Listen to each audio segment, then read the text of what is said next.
ultimo preludio, possiamo iniziare o aspettiamo ancora? A me mi hanno chiesto di aspettare ancora un po', però non so fino a quando, non ho avuto il segnale di... No, iniziamo Frank, ci siamo. Va bene, andiamo avanti? Sì. Allora, Mario Cubetto, che conoscete tutti, presenti.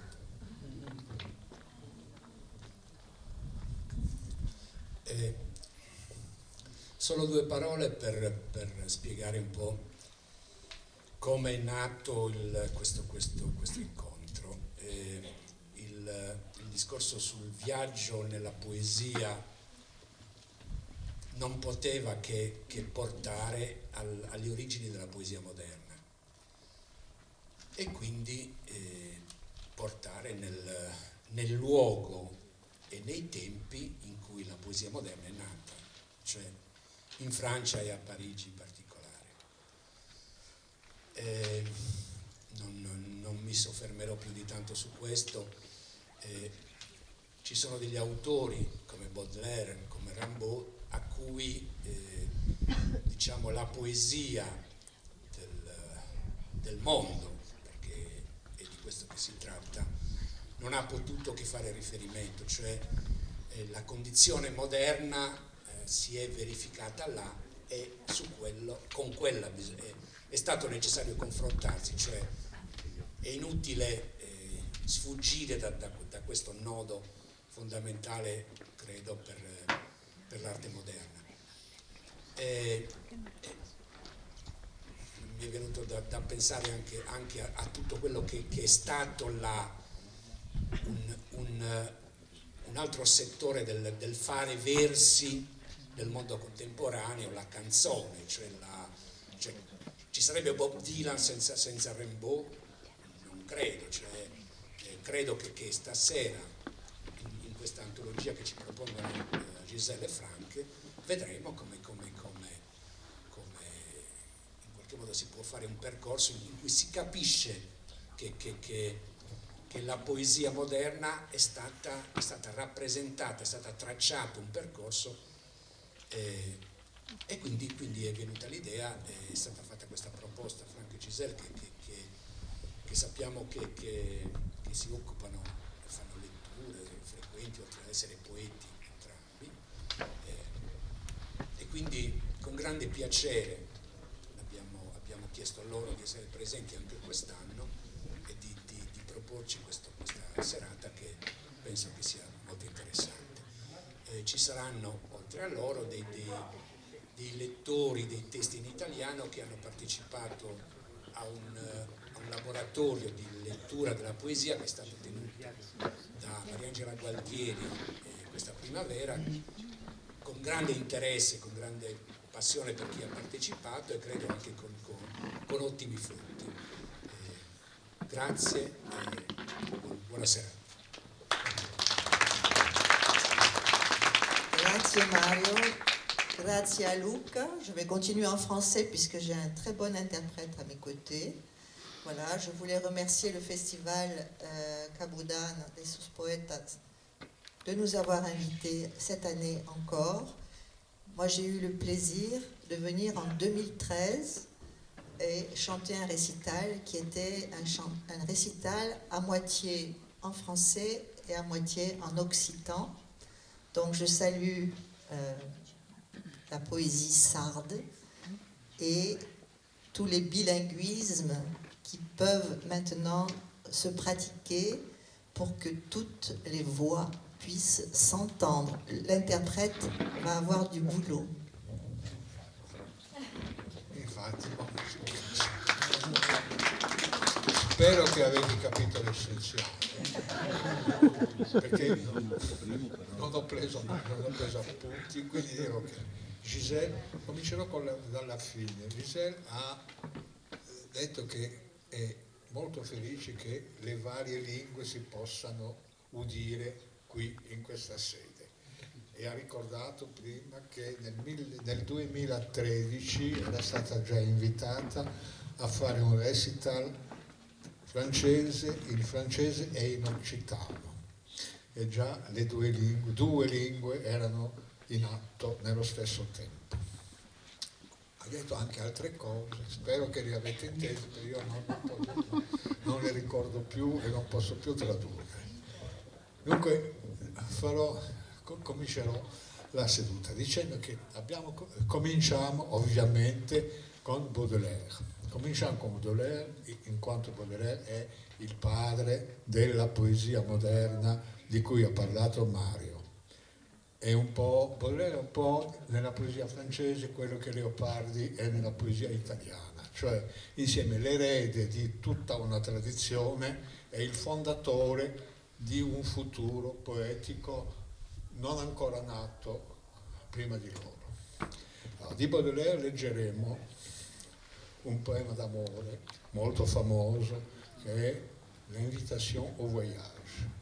L'Invitation au Voyage è una di quelle poesie molto rare nella poesia di Baudelaire, dove il ritmo incantevole, la soavità non è ordinaria nella sua poesia ed è una poesia d'amore che evoca un paese ideale, e quel paese ideale è stato identificato con l'Olanda, non l'Olanda della realtà, ma l'Olanda dei pittori, dei grandi pittori olandesi, da Vermeer ai paesaggisti. Dunque, Giselle leggerà e poi in traduzione sarà Simonetta.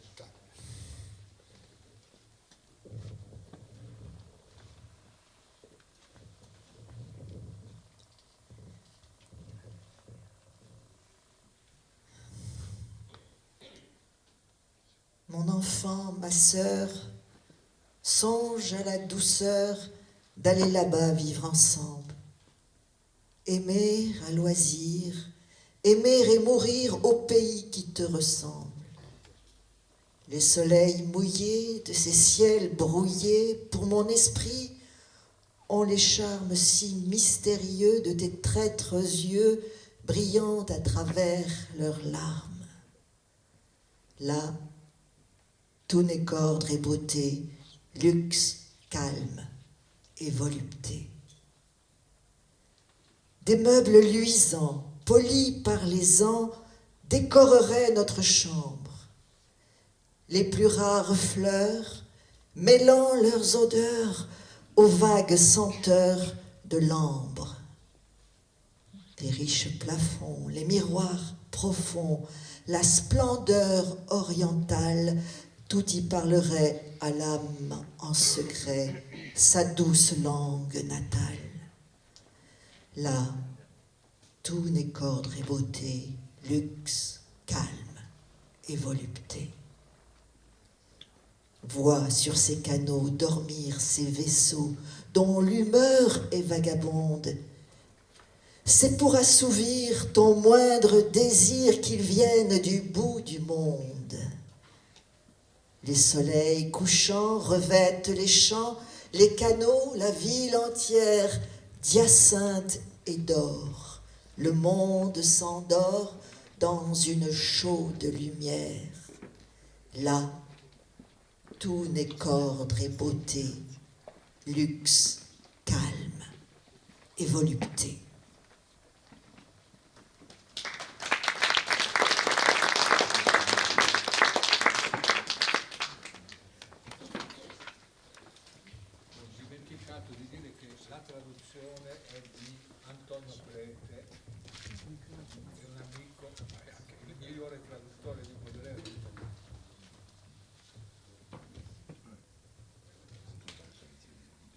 Piccola mia, sorella, quale favola bella, vivere insieme laggiù dolcemente, amare a non finire, amare e morire, in un paese che a te è somigliante, dove i soli inzuppati di quei cieli imbronciati hanno per la mia anima l'incanto davvero misterioso del tuo sguardo insidioso che manda lampi pure in mezzo al pianto.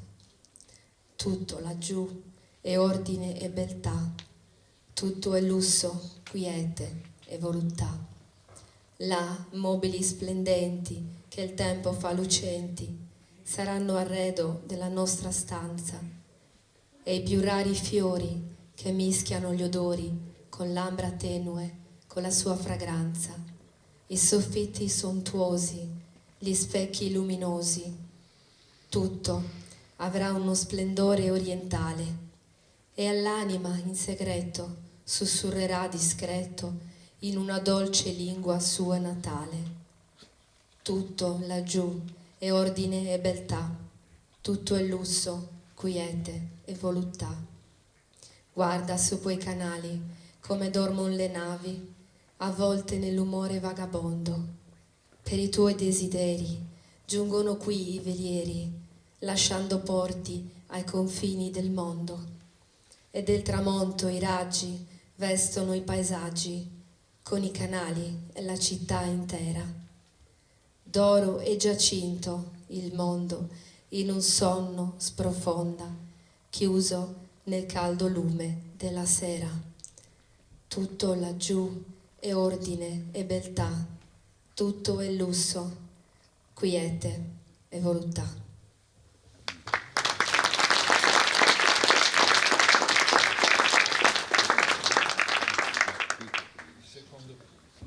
Il secondo poeta che leggeremo, non poteva mancare neppure lui, è Mallarmé.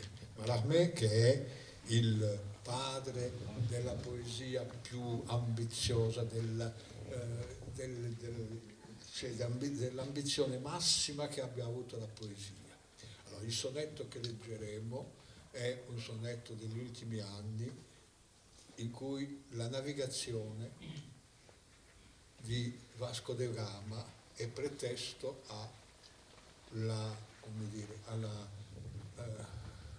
diventa figura dell'atto poetico che disprezza i beni materiali, disprezza i richiami della realtà e si lancia sempre più in là, oltre il possibile, nell'ignoto. Allora, leggerò io questo piccolo sonetto e poi leggerà Louisa. Alors, au seul souci de voyager, outre une Inde splendide et trouble, ce salut soit le messager du temps, cap que ta poupe double, comme sur quelque vergue bas, plongeant avec la caravelle, écumait toujours son ébat un oiseau d'annonce nouvelle qui criait monotonement, sans que la barre ne varie, un inutile gisement, nuit, désespoir ou pierrerie, par son chant reflété jusqu'au silent sourire du pâle Vasco.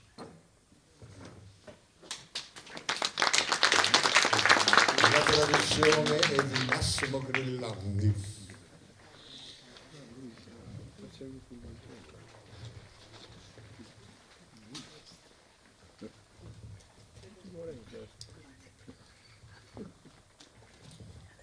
Al solo desiderio di viaggiare oltre un'India splendida e torbida, questo saluto sia il messaggero del tempo, capo che il tuo scafo doppia, come su qualche pennone basso, sprofondante con la caravella, schiumava sempre in sollazzi un uccello di nuovo annuncio, che gridava monotonamente, senza che il timone variasse un inutile giacimento. Notte, disperazione, gioielli, dal suo canto riflesso fino al sorriso del pallido Vasco.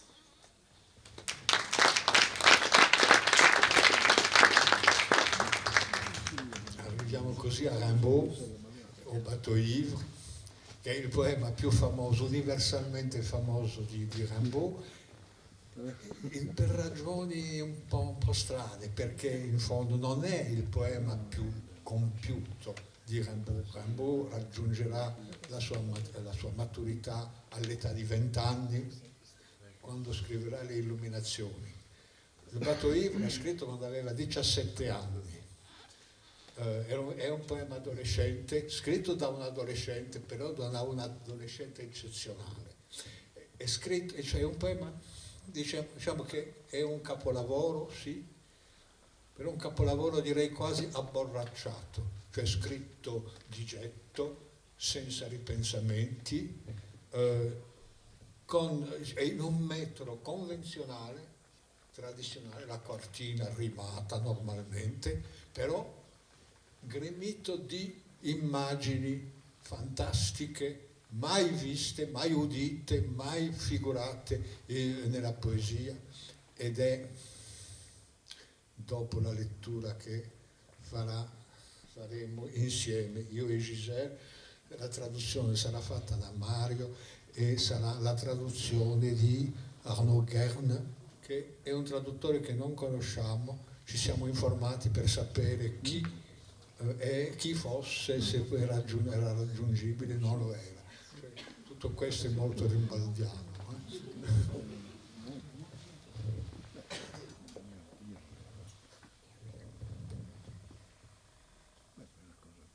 Comme je descendais des fleuves impassibles, je ne me sentis plus guidée par les haleurs.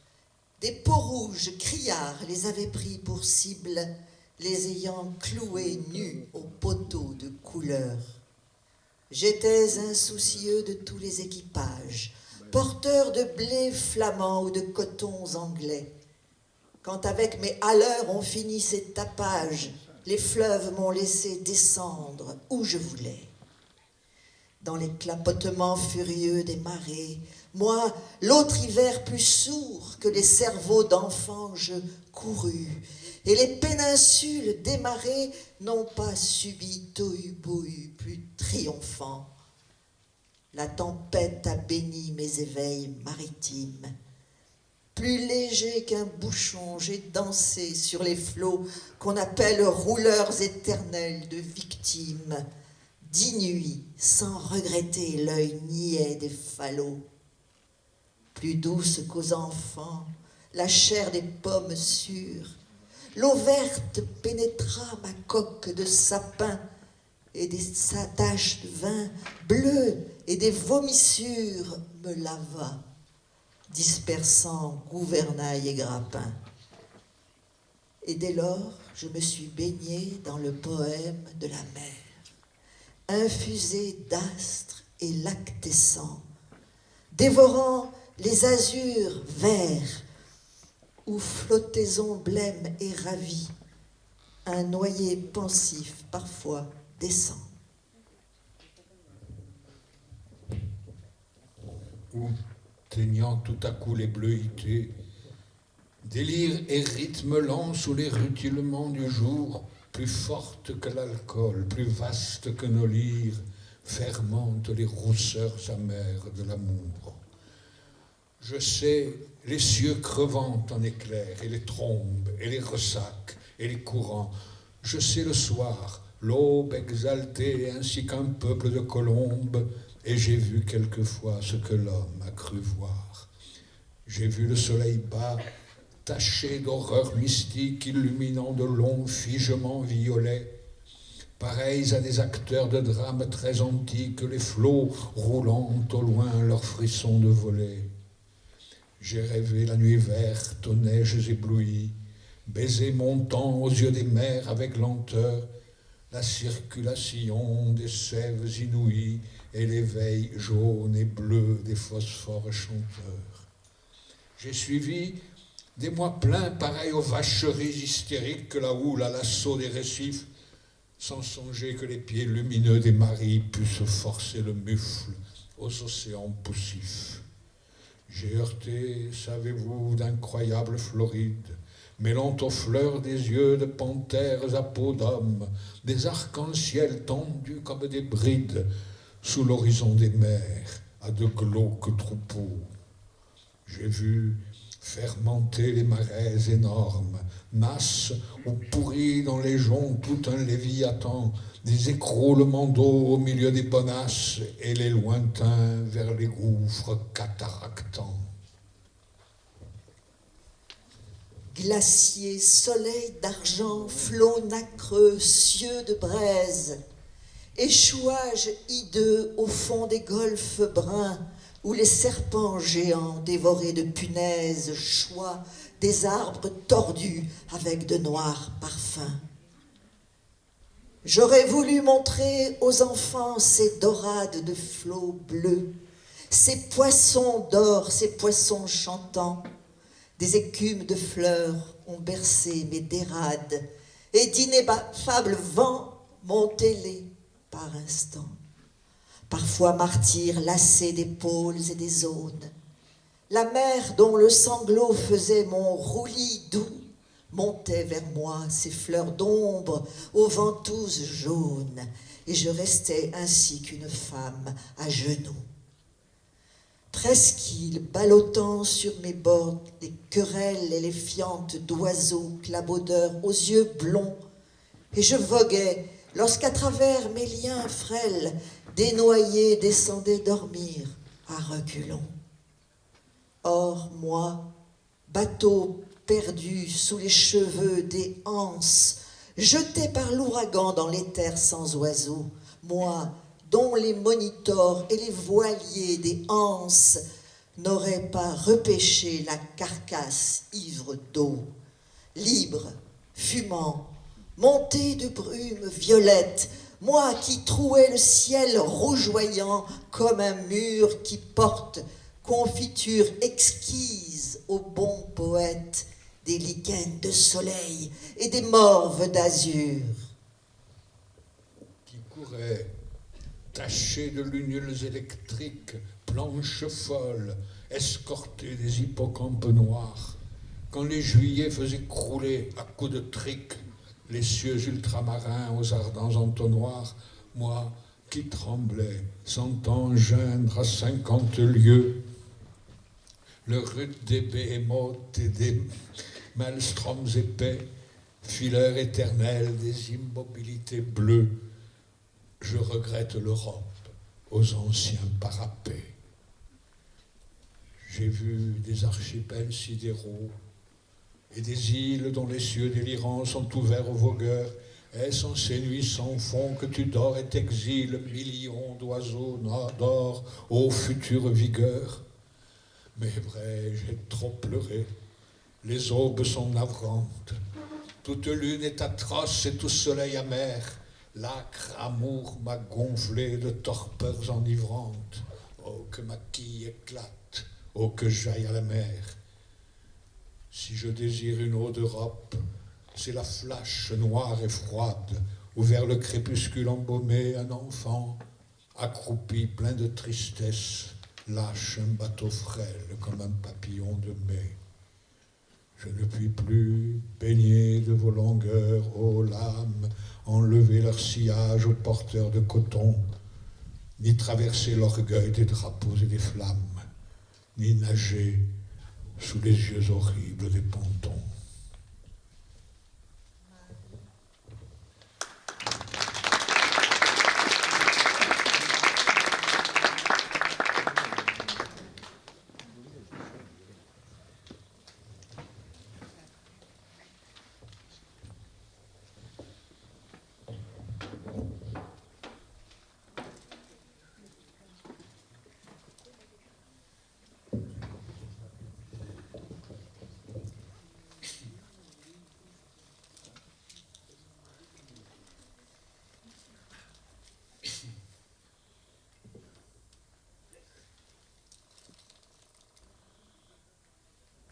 Mentre discendevo i fiumi impassibili, non mi sentii più guidato dai bardotti.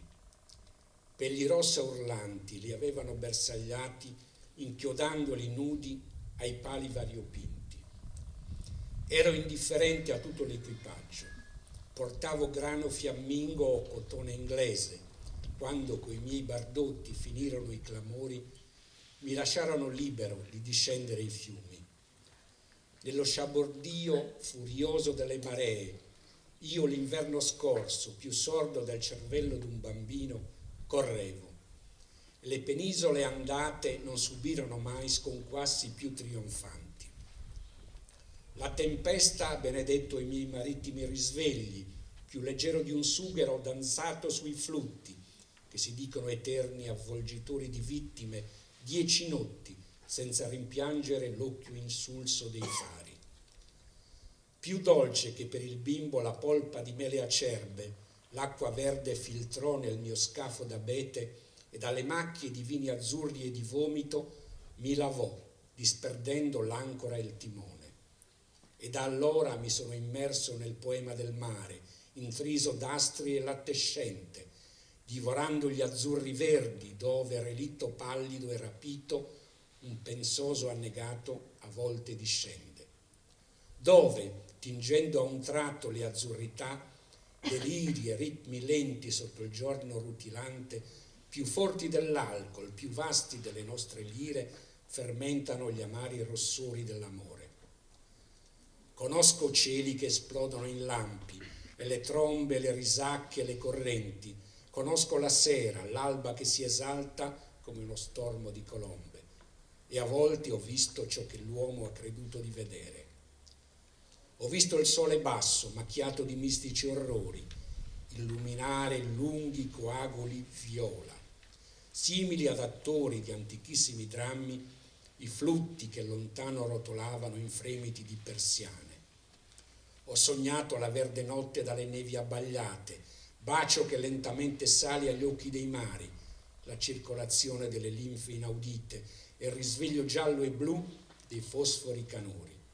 Ho seguito per mesi interi come mandrie isteriche i marosi all'assalto delle scogliere, senza pensare che i piedi luminosi delle Marie potessero forzare il muso degli affannosi oceani. Ho urtato, sapete, floride incredibili che mescolavano fiori ad occhi di pantere dalla pelle umana, arcobaloni tesi come redini sotto l'orizzonte dei mari a glauche greggi. Ho visto fermentare paludi enormi, nasse dove marcisce fra i giunchi un intero leviatano, crolli d'acqua in mezzo alle bonacce e lontananze che precipitavano negli abissi. Ghiacciai, soli d'argento, flutti di madreperla, cieli di brace, orrendi incagli sul fondo di golfi bruni dove serpenti giganti divorati da cimici cadono da alberi contorti, dagli oscuri profumi. Avrei voluto mostrare ai bambini quelle orate dell'onda azzurra, quei pesci d'oro, quei pesci canori. Schiume di fiori mi hanno cullato mentre salpavo, ineffabili venti per un istante mi hanno messo le ali. A volte, martire affaticato dai poli e dalle zone, il mare i cui singhiozzi rendevano dolce il mio rullio, tendeva verso di me i suoi fiori d'ombra dalle gialle ventose e io restavo lì come una donna in ginocchio, quasi un'isola, sballottando sulle mie sponde i litigi e lo sterco di uccelli schiamazzanti dagli occhi biondi, e io vogavo mentre attraverso i miei fragili legami gli annegati scendevano a dormire a ritroso. Ora io, battello perduto sotto i capelli delle anse, scagliato dall'uragano nell'aria senza uccelli, io di cui né i monitori né velieri anseatici avrebbero ripescato la carcassa ebbra d'acqua, libera, fumante, cinto da nebbie violacee, io che foravo il cielo rosseggiante come un muro che porta, squisita marmellata per i bravi poeti, i licheni del sole, i moculi d'azzurro, io che correvo, macchiato da lune elettriche, folle legno scortato da neri ippocampi, quando luglio faceva crollare a colpi di frusta i cieli ultramarini nei vortici infuocati, io che tremavo udendo gemere a 50 leghe la foglia dei behemoth e i densi maelstrom, filatore eterno delle immobilità azzurre, io rimpiango l'Europa degli antichi parapetti.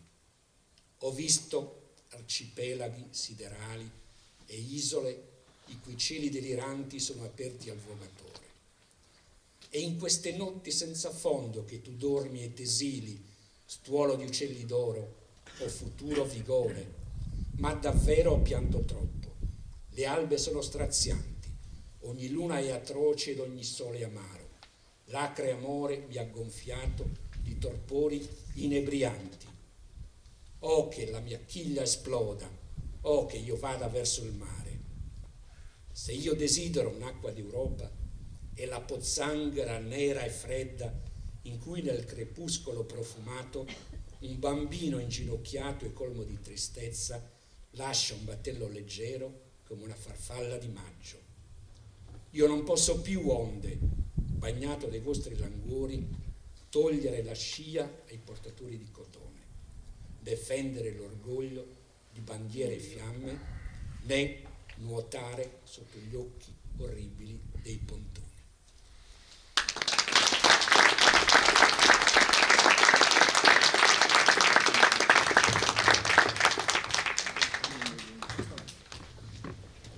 Usciamo dall'Ottocento, entriamo nel Novecento e ci entriamo con Paul Claudel, che è una specie di figlio di Mallarmé e di Rimbaud insieme. Claudel è autore di un'opera immensa, insieme lirica e teatrale, soprattutto è un autore teatrale molto molto famoso in tutto il secolo. E direi che Claudel trascende tutti gli schemi, no? Era un cattolico militante nella Francia, nella Terza Repubblica francese, che era laica, è stato ambasciatore nelle più grandi capitali, però insieme era visceralmente, direi, pagano per il suo amore delle cose materiali, delle cose più materiali in tutti i sensi, sia erotiche che finanziarie, no? Era un personaggio del tutto eccezionale. Il passo che stiamo per leggere è un frammento di una delle sue grandi odi ed è un saluto ai grandissimi poeti che egli ha ammirato di più, che sono i grandi poeti del Mediterraneo, Omero, Virgilio, Dante. Però nello stesso tempo dice, quelli sono quelli che ammiro di più, i tre, però la mia opera è tutt'altra cosa, non ha più niente a che vedere con loro, e definisce la propria poesia. Allora, leggiamo questo inizio dell'ode. Comincio io.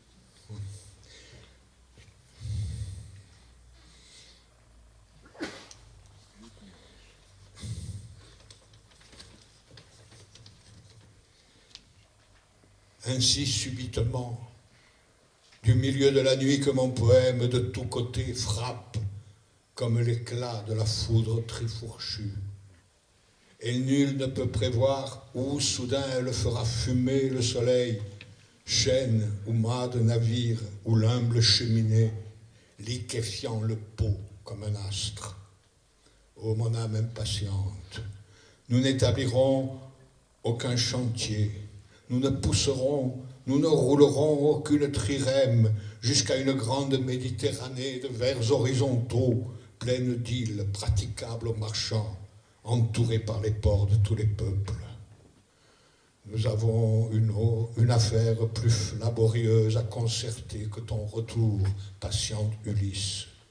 Toute route perdue, sans relâche pourchassée et secourue par les dieux chauds sur la piste, sans que tu vois rien d'eux que parfois, la nuit, un rayon d'or sur la voile, et dans la splendeur du matin, un moment, une face radieuse aux yeux bleus, une tête couronnée de persil, jusqu'à ce jour que tu restas seul.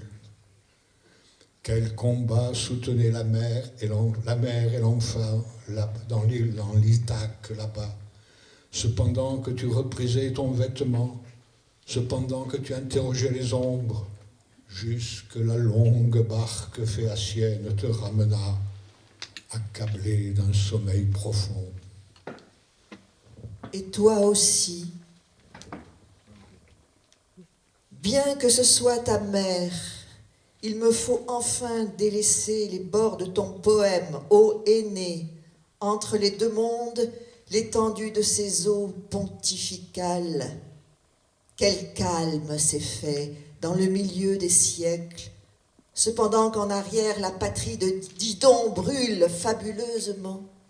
Tu succombes à la main ramifère, tu tombes Palinure, et ta main ne retient plus le gouvernail. Et d'abord, On ne voyait que leur miroir infini, mais soudain, sous la propagation de l'immense sillage, elles s'animent et le monde entier se peint sur l'étoile magique. Car voici que par le grand clair de lune, le Tibre entend venir la nef chargée de la fortune de Rome. Mais maintenant, quittant le niveau de la mer liquide, ô rimeur florentin, nous ne te suivrons point, pas après pas, dans ton investigation, descendant, montant jusqu'au ciel, descendant jusque dans l'enfer, comme celui qui, assurant un pied sur le sol logique, avance l'autre en une ferme enjambée. Et comme quand en automne on marche dans des flaques de petits oiseaux, les ombres et les images par tourbillons s'élèvent sous ton pas suscitateur. Rien de tout cela. Toute route à suivre nous ennuie, toute échelle à escalader. Oh mon âme, le poème n'est point fait de ces lettres que je plante comme des clous, mais du blanc qui reste sur le papier. Oh mon âme, il ne faut concerter aucun plan.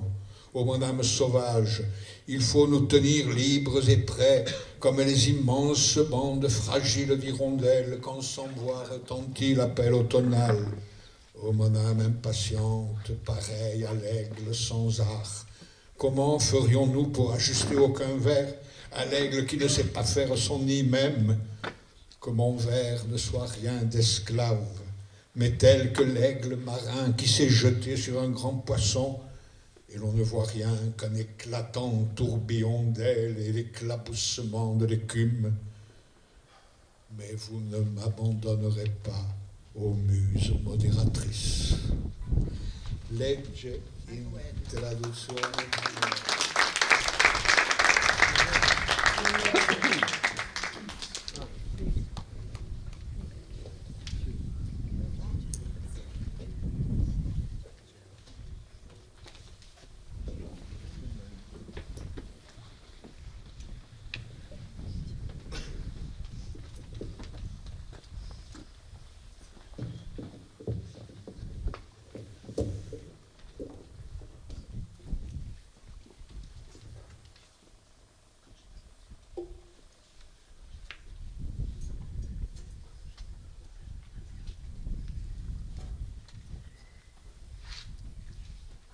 Così, subitamente, dal cuore della notte, il mio poema da tutte le parti possa colpire come il fragore del triforcuto fulmine.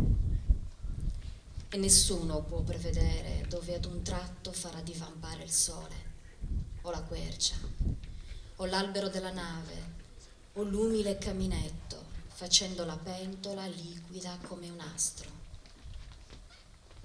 O la quercia, o l'albero della nave, o l'umile caminetto, facendo la pentola liquida come un astro. O mia anima impaziente, non impianteremo nessun cantiere, non spingeremo nessun triremo, fino a un gran mar mediterraneo di versi orizzontali, gremito di isole, praticabile ai mercanti, circondato dai porti di tutti i popoli. Noi abbiamo da concertare un'impresa più faticosa che il tuo ritorno, paziente Ulisse. Tutte le strade perdesti, senza requie scacciato via e insieme soccorso dagli dei caldi sulla pista, ma tu di loro non vedevi se non talvolta, di notte, un raggio d'oro sulla vela o nello splendore del mattino, un attimo, un volto radioso dagli occhi azzurri, un capo incoronato di prezzemolo, fino a quel giorno che rimanesti solo. Oh, che lotta, quella della madre e del figlio laggiù in Itaca. E tu intanto rammendavi i tuoi abiti e interrogavi le ombre, finché la lunga barca di Feaci ti riportò, oppresso da profondo sonno.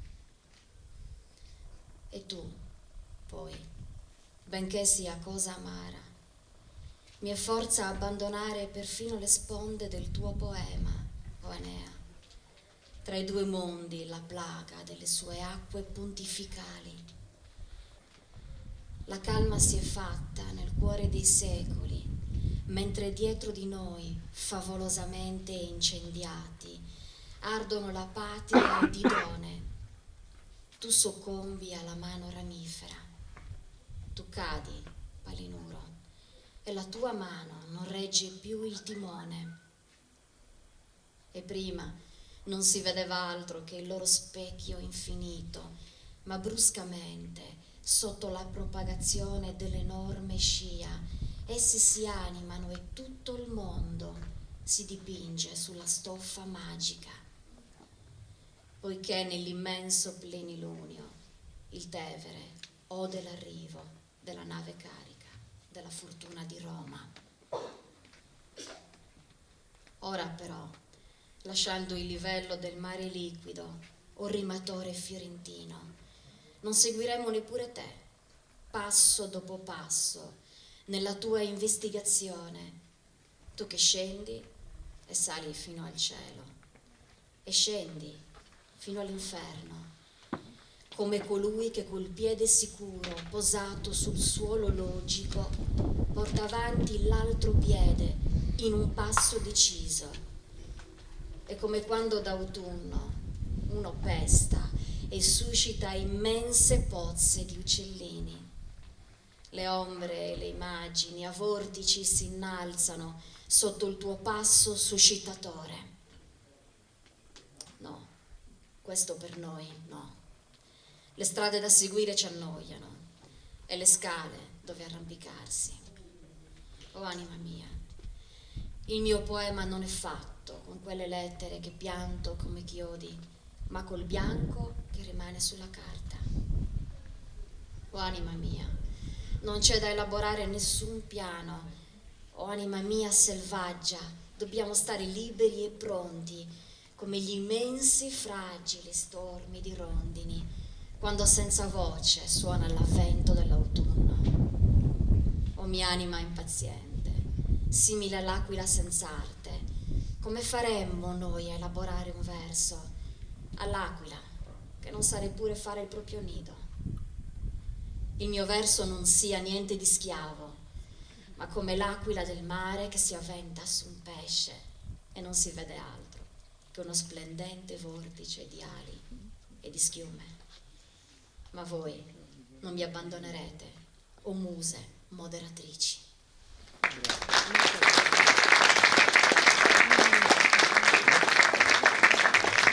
Traduzione è di Franck Ducrot.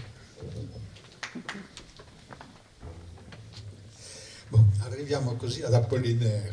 Apollinaire era figlio illegittimo di una nobildonna polacca e di un gentiluomo italiano che aveva un ufficio importante presso il Vaticano, e con quell'ascendenza torbida è diventato il principe dell'avanguardia a Parigi negli anni 10, anche prima. Apollinaire è stato un po' ho detto il principe, cioè è stato l'animatore dell'avanguardia in quegli anni, diventando amico dei pittori di Picasso, di Braque, di altri, tutti gli altri pittori, e frequentando i futuristi italiani anche, e scrivendo una poesia che presenta caratteri che possono parere contraddittori, perché c'è insieme una poesia tradizionale, molto elegiaca, di gran fascino d'altronde, e nello stesso tempo c'è una poesia ispirata più o meno al futurismo e ai suoi amici pittori. Leggeremo una poesia che infatti mescola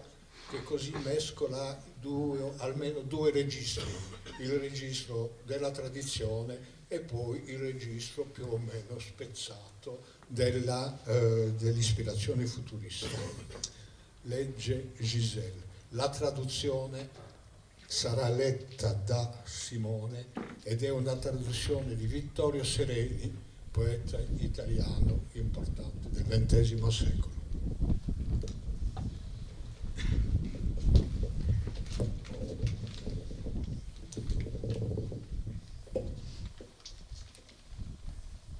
Ouvrez-moi cette porte où je frappe en pleurant.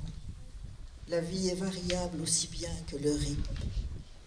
Tu regardais un banc de nuages descendre avec le paquebot orphelin vers les fièvres futures. Et de tous ces regrets, de tous ces repentirs, te souviens-tu? Vagues poissons arqués, fleurs surmarines. Une nuit, c'était la mer et les fleuves s'y répandaient. Je m'en souviens encore. Un soir, je descendis dans une auberge triste, auprès de Luxembourg. Dans le fond de la salle, il s'envolait un Christ. Quelqu'un avait un furet, un autre un hérisson. L'on jouait aux cartes, et toi, tu m'avais oublié. Te souviens-tu du long orphelinat des gares? Nous traversâmes des villes qui tout le jour tournaient et vomissaient la nuit le soleil des journées, aux matelots, aux femmes sombres, et vous, mes compagnons, souvenez-vous-en. De matelots qui ne s'étaient jamais quittés, de matelots qui ne s'étaient jamais parlé, le plus jeune en mourant tomba sur le côté. Ô vous, mes chers compagnons, sonneries électriques des gares, chants des moissonneuses, traîneaux d'un boucher, régiment des rues sans nombre, cavalerie des ponts, nuits livides de l'alcool, les villes que j'ai vues vivaient comme des folles. Te souviens-tu des banlieues et du troupeau plaintif des paysages? Les cyprès projetaient sous la lune leurs ombres. J'écoutais cette nuit, au déclin de l'été, un oiseau langoureux et toujours irrité, et le bruit éternel d'un fleuve large et sombre. Mais tandis que mourant roulaient vers l'estuaire tous les regards de tous les yeux, les bords étaient déserts herbus, silencieux, et la montagne, à l'autre rive, était très claire.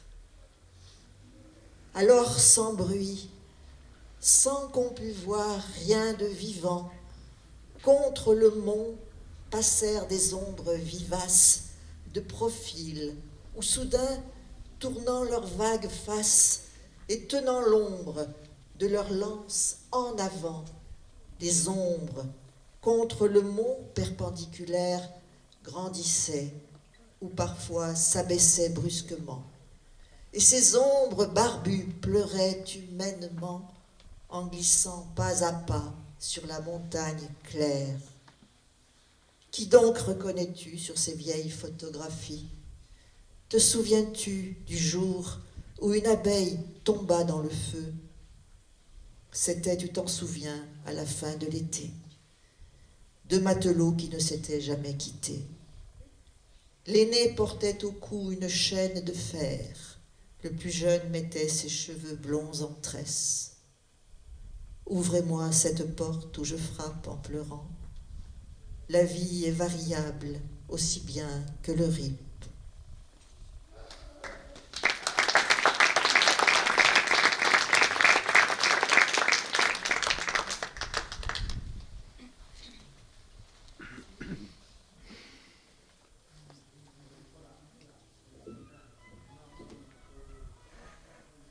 Aprite questa porta a cui batto piangendo. La vita è variabile tal quale l'Euripo. Guardavi un banco di nuvole discendere col piroscafo orfano verso le febbri future, e di tanti rimpianti, di tanti pentimenti ti ricordi tu. Onde pesci arcuati, fiori oltramarini, un mare era la notte e vi si effondevano i fiumi. Me ne ricordo ancora. Una sera son scesa a una locanda triste vicino a Lussemburgo. In fondo alla sala spiccava il volo un Cristo. Uno aveva un furetto, un altro un porcospino. Giocavano a carte e tu già mi avevi